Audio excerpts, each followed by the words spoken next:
Olá! Estamos aqui de novo para desvendar juntos um daqueles grandes mistérios da antiguidade. E de um jeito bem claro e direto ao ponto. Sabe, o Antigo Egito, eles registravam tudo, desde a colheita de grãos até as campanhas militares.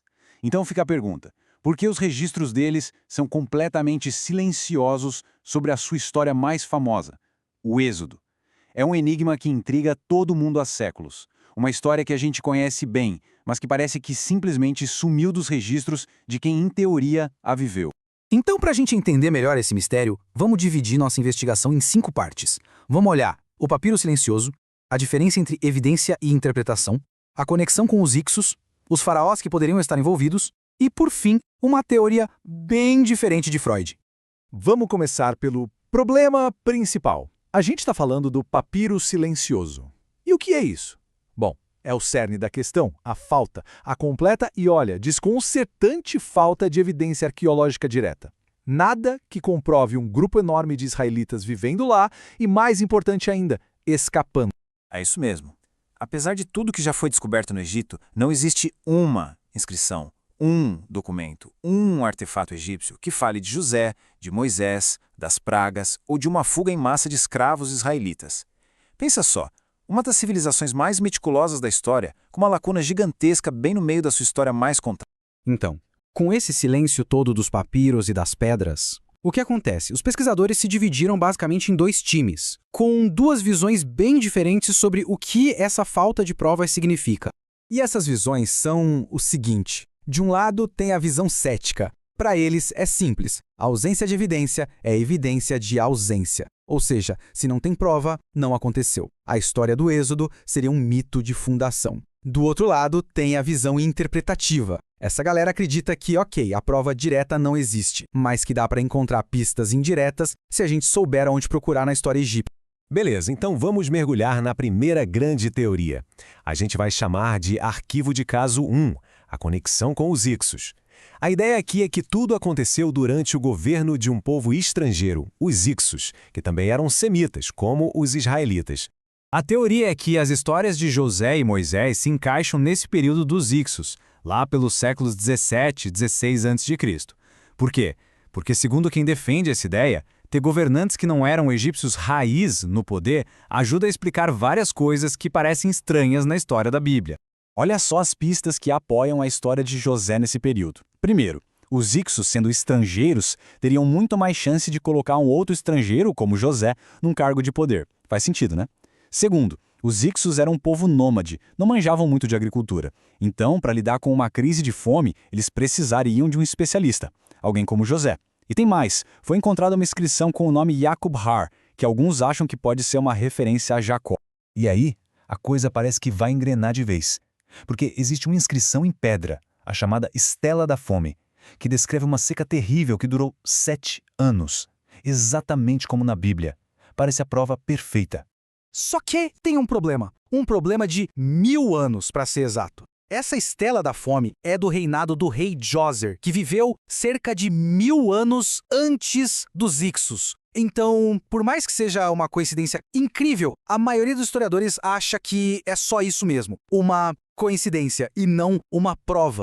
Mas a teoria dos Ixos ainda tem uma carta na manga para a história de Moisés. Existe um documento chamado Papiro de Ipuéuer, e ele descreve um Egito em pleno caos. Fala do rio se tornando sangue, de desordem por toda parte, de servos se rebelando. Soa familiar, não é? Lembra muito as pragas da Bíblia. Pois é, só que, de novo, a maioria dos egiptólogos pisa no freio. Eles dizem que o papiro de Ipuar não é um relato histórico, tipo um jornal da época. Para eles, é uma obra de literatura, um tipo de texto comum no Egito Antigo que usava essas imagens de caos para falar de tempos difíceis de uma forma geral. Então a teoria dos Ixos é bem interessante, mas deixa umas pontas soltas, né? Isso fez com que a investigação fosse para outro caminho. Vamos para o nosso arquivo de caso 2, o desfile de faraós. A ideia agora é tentar encontrar o tal faraó do Êxodo entre os governantes mais famosos do novo império. E a lista de suspeitos é de peso. Olha só. Primeiro, Ramsés II. A pista? A Bíblia diz que os israelitas construíram a cidade de Pi-Ramsés. O problema? A gente achou a múmia dele, e ele morreu de velhice, não afogado no mar. Próximo, Merneptah, filho de Ramsés. A pista aqui é forte. A estela dele tem a primeira menção da palavra Israel fora da Bíblia, mas o texto diz que ele destruiu Israel em Canaã, o que não faz sentido. Por último, Tutmés III. A linha do tempo dele bate com alguns cálculos, mas o Egito na época dele controlava Canaã. Uma fuga seria impossível. Cada candidato tem um porém que complica tudo. Bom, com as pistas levando a becos sem saída, a gente chega a uma terceira possibilidade. E ela vem de um lugar bem inesperado, da psicanálise. É o arquivo de caso 3, o Moisés egípcio de Freud. E essa é, de longe, a teoria mais radical. Ela sugere que o êxodo não foi sobre a fuga de um povo, mas sim sobre a fuga de uma ideia. Para entender essa ideia, a gente precisa falar de um faraó específico, Akhenaton. Ele promoveu uma verdadeira revolução religiosa no Egito, o atonismo. Ele basicamente virou séculos de tradição de cabeça para baixo e disse: esqueçam todos esses deuses. Só existe um Deus verdadeiro, o Criador universal, o disco solar, Atom. E aí que entra Sigmund Freud. Ele lançou uma teoria no mínimo chocante. E se Moisés não fosse israelita? E se ele fosse, na verdade, um sacerdote egípcio seguidor do atonismo? Segundo Freud, depois que Akhenaton morreu, esse sacerdote, Moisés, teria liderado um grupo para fora do Egito para preservar essa nova fé. A história do Êxodo, então, seria uma memória distorcida dessa fuga. E o que sustenta essa ideia? Os paralelos que são impressionantes. O atonismo adorava um Deus criador universal e proibia a criação de ídolos. O judaísmo primitivo também. E o mais incrível, alguns hinos a Atom são muito parecidos com o Salmo 104 da Bíblia.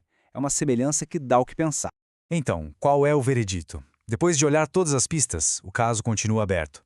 Todas as teorias, seja a dos Ixos, a dos faraós ou a de Freud, dependem de conexões indiretas. Nenhuma delas tem aquela prova definitiva, sabe? Aquela peça que resolve o quebra-cabeça de uma vez por todas. E isso tudo nos leva a uma última questão. Se a história é aquilo que a gente consegue provar, qual é o papel de histórias como essa? Histórias que estão um pouquinho além do alcance da arqueologia, mas que mesmo assim moldaram o nosso mundo por milênios. E aí, essa investigação despertou a curiosidade? Espero que sim. Se essa jornada pelo passado fez pensar, já valeu a pena.